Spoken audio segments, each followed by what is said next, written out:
Be'ezrat Hashem, dans ce cours, je vais essayer avec vous de rappeler toute l'attitude, ce qu'il faut faire, toutes ces coutumes, toutes ces halachot, ces lois importantes, savoir comment agir pendant cette période qui est une période décisive de laquelle va dépendre l'année qui va venir. Et bien sûr que tout le monde ait une bonne année, Be'ezrat Hashem Amen. Alors on va aller dans le départ, donc ça commence en fait déjà la veille de Rosh Hashanah. La veille de Rosh Hashanah, il faut faire ce qu'on appelle Atarat Nedarim, qui est en même temps Atarat Kalalot. C'est-à-dire qu'il y a, dans toutes les synagogues en général, c'est organisé, la veille de Rosh Hashanah le matin, où il y a 3 ou 10 personnes qui sont assises comme un beddin, un tribunal, et les gens demandent à ce que tous leurs vœux qu'ils auraient faits, ou tous les mauvaises paroles qui sont sorties, ou de leur bouche, la bouche des autres, tout ce qui peut être négatif soit annulé. Et là, le beddin annule tout ça. Et de la même manière que le beddin d'en bas annule cela, le beddin de là-haut annule. Vous allez me dire, c'est bien, les hommes vont à la prière, ils peuvent le faire. Qu'est-ce que vont faire les femmes qui ne peuvent pas le faire? Les femmes qui ne peuvent pas le faire, alors les femmes mariées n'ont pas de problème, c'est à leur mari à annuler leurs vœux, annuler tout ce qui est mauvais qui les concerne. Celles qui ne sont pas mariées, qui ont un fils qui est en âge et qui va à la prière, parce qu'elles ont été mariées une fois, c'est pas important. Ça peut être leur père, leur fils, leur frère. Toutes les femmes qui n'ont pas, qui va faire pour elles le Atarat Nedarim, doivent s'adresser à quelqu'un qui le fasse pour elles, à un rave. Ceux qui le désirent n'ont juste qu'à le faire savoir et nommer une personne peut être shaliach, peut représenter un grand nombre de personnes qui, si c'est nécessaire, pour faire cette Atarat Nedarim la veille de Rosh Hashanah. Donc très important la veille de Rosh Hashanah de faire cela. Deuxièmement, la veille de Rosh Hashanah, très important d'aller au mikvé. Et pas seulement les hommes, sachez que le Ben Ishraï dit que également les femmes et les jeunes filles doivent aussi aller au mikvé. Ici, en Eretz Israël, Baruch Hashem, dans beaucoup de lieux, il y a le mikvé pour femmes sont ouverts la veille de Rosh Hashanah en journée pour permettre à toutes ces femmes qui voudraient aller au mikvé d'y aller. Je ne sais pas, chacun dans sa ville en fonction de ce qui se passe, mais si c'est possible, ça serait la meilleure chose. Troisièmement, à Rosh Hashanah, bien sûr, le premier soir de Rosh Hashanah, il y a tous ces signes que nous récitons à table, dont on a fait un cours précédemment, et toute chose très, très importante. Aucune colère, en aucun cas, pendant les 2 jours de Rosh Hashanah. La colère est toujours mauvaise, elle est toujours vraiment quelque chose qu'il faut bannir et éviter. Mais faire des efforts pour ne pas arriver à la colère à Rosh Hashanah, très important. Que la table de Rosh Hashanah soit une table où on va faire la Saouda de mitzvah, puisque c'est un jour de fête, mais sans parler de futilité. Il faut qu'on se rappelle que c'est un jour où nous sommes jugés. Donc, très important, les 2 soirs, nous avons les signes dont on a parlé, où on fait des demandes, mais quelle est la pensée essentielle qu'on doit avoir dans la tête à Rosh Hashanah? Ce qu'il faut essentiellement penser à Rosh Hashanah, c'est ce rajout que nous avons à Moussaf de Rosh Hashanah, où nous récitons un surplus à Rosh Hashanah, on récite un surplus dans le Moussaf, et quel est ce surplus que nous récitons? Il y a 3 fois 10 versets, et qui commencent par Malchuyot. Comme je l'ai eu l'occasion de vous le dire déjà, l'essentiel de Rosh Hashanah, c'est de penser à faire une déclaration à Kadosh Baruch Hu, à Dieu. Quelle est cette déclaration? Lui dire à Kadosh Baruch Hu, c'est toi qui m'as créé, je te dois tout, et je suis mamlir, ça veut dire je te fais régner sur moi, je veux te servir. Akadosh Baruch Hu ne nous demande pas d'être des curés, attention.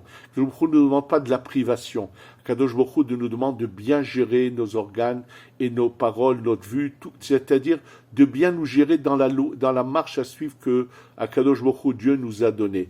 Et c'est ça et on doit prendre sur nous de vouloir suivre cette marche à suivre, pas seulement par crainte, mais par amour vis-à-vis d'Akadosh Baruch Hu. C'est ça l'essentiel de Rosh Hashanah. Les demandes, c'est passager. Il faut arrêter ce cinéma qu'on fait dans la plupart des synagogues, où au moment où on doit ouvrir le Echal, l'endroit où se trouvent les Sifrei Torah, pour réciter ce psaume qui est pour la Parnassa, les David, Mizmor, l'Adonai, Haaretz, Umloa, Teved, Virjeva. C'est vrai, c'est mentionné dans le Harizal, que c'est bien de mentionner, de dire, de réciter ce psaume le soir, à Rosh Hashanah le soir et le matin dans la prière. Mais c'est marqué nulle part qu'il faut vendre l'ouverture de la Parnassa. Ce sont des inventions pour remplir les caisses. Et là, on voit les gens s'emporter et faire monter les enchères, ils pensent que si plus ils vont faire monter les enchères, parce qu'eux ils vont ouvrir le Echal, il va se passer quelque chose. Non. Il n'est nulle part marqué dans le Harizal qu'il faut ouvrir les portes du Echal. Il est juste dit de réciter ce psaume de les David Mizmor. C'est ce qui se passait d'ailleurs en Afrique du Nord à l'origine. Il n'y avait pas de vente ni d'ouverture. On récitait le Mizmor, les David Mizmor, l'Adonai, Haaretz, Umloa, Teved, Veyosh, Veva, Ki ou Al-Yamim, Yesada, Ve'al-Neharot, Yechoneneha. C'est ainsi, on récitait ce Mizmor, ce psaume. Puis la demande, pourquoi? Parce que si on n'a pas de Parnassa, on ne pourra pas servir Hachem comme il se doit. Donc malheureusement, c'est devenu, les gens ont oublié l'essentiel de Rosh Hashanah et on a fait de ce psaume qu'il faut réciter, on s'est mis à faire monter des enchères et faire sortir d'argent aux gens, ce qui est complètement, c'est dommage, c'est pas du tout ça. Ne cherchez surtout pas à acheter cette ouverture, c'est pas du tout nécessaire, vous jetez votre argent. Vous voulez demander la Parnassa, lisez ce psaume, parlez avec Akadosh Baruch Hu, dites-lui, tu sais que je veux te servir, je veux faire les mitzvot, mais sans avoir la Parnassa, j'aurais ni la tête libre pour bien faire mes prières, pour bien te servir. C'est une nécessité, bien sûr qu'on la demande, mais sans faire de cela l'essentiel de Rosh Hashanah. Malheureusement, c'est devenu un business dans la plus grande partie des presque toutes les synagogues. Pas chez nous, Baruch Hashem, où ça n'existe pas. Donc, très important de retenir cela. À Rosh Hashanah, en aucun cas réciter le vidouille, en aucun cas dire Akadosh Baruch Hu, j'ai fait ça, j'ai une fois, j'ai pas fait le schéma à l'heure, j'ai oublié de faire la bracha. Les fautes, on ne les mentionne pas à Rosh Hashanah. Bien sûr, vous allez être surpris, oui, on est jugé. Mais qui nous juge à Rosh Hashanah? C'est un Bedin. Ce sont des Neshamot de Tzadikim qui siègent dans un Bedin, qui nous jugent, qui ont des règles. Si on nous dit qu'on a fauté, ils vont tout de suite dire, tu vas payer. Donc, on ne parle pas de nos fautes du tout à Rosh Hashanah. Même quand on va, l'après-midi de Rosh Hashanah, faire ce qu'on appelle le Tashlich, on va jeter nos fautes, on ne les mentionne pas, on dit juste qu'on mentionne le test qui a été institué par, bien sûr, depuis des générations et des générations, dans lequel on demande à se laver, à rendre propre, à se débarrasser. Mais on ne mentionne pas que j'ai fait ça, ou j'ai fait ça, ou j'ai fait ça. Pas du tout. Rosh Hashanah, il n'en est pas question. Maintenant, Rosh Hashanah est fini, il faut surtout faire très attention. Lorsqu'on dit Baruch Ata Hashem HaMelech HaKadosh, parce que celui qui se trompe et qui dit El HaKadosh, s'il se rappelle tout de suite et qui dit HaMelech HaKadosh, il a réparé, tant mieux. Mais s'il a continué après, il a dit El HaKadosh, il a dit Vatiten, c'est-à-dire il a dit un mot, il ne peut plus corriger, il faut reprendre depuis le début de la Tfila. Pareil pendant tous les jours entre Rosh Hashanah et Kippour. S'il dit El HaKadosh, Ata, pour dire Ata Chonen, il ne peut pas réparer, il faut repartir depuis le début de la Tfila. Donc, faire très, très, très attention. Celui qui aura oublié de dire cette phrase de Zochrenu lechaim, Melech Chafetz b'chaim, Kodinu b'sefer al-Manach lechaim, ne doit pas refaire. Il ne faut pas l'oublier, c'est dommage. Et comme je vous l'avais expliqué, on demande aussi bien la bonne santé pour nos âmes et pour notre corps. Zochrenu lechaim, Melech Chafetz b'chaim, c'est pour notre âme. Quand on dit Kodvenu Askrinu, c'est pour notre corps. On a besoin d'un corps en bonne santé et d'une âme bria, une âme qui est bonne, qui est sainte, qui va nous encourager à faire les mitzvot. Quand nous disons Michamocha Avara Haman Zocheret Surav, on pense à ceux qui sont partis de ce monde et on prie pour eux que Dieu ait pitié dans leur jugement là-haut. Bon, ça c'est la période depuis Rosh Hashanah.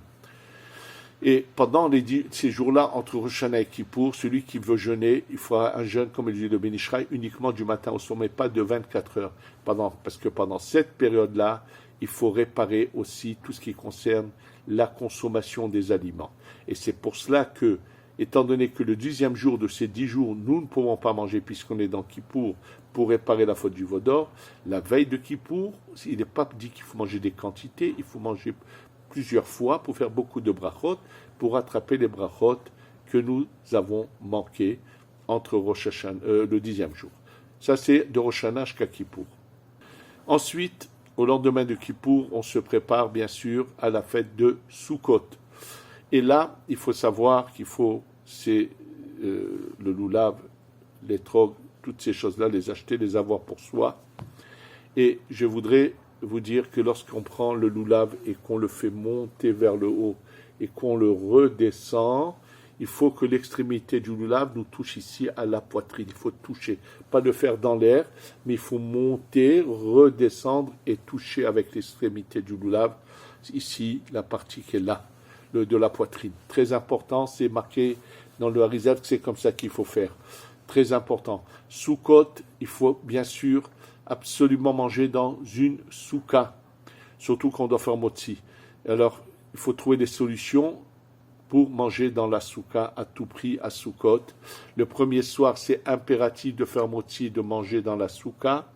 Les autres jours, celui qui n'a pas mal, ou le lendemain, il faut essayer, c'est la fête chez vous, en dehors des Retzret, c'est 2 jours de fête, il faut essayer. Celui qui n'a pas de souka et qui n'a pas le choix, je ne parle pas du premier jour où il faut qu'il trouve une solution, devra s'abstenir de faire motzi.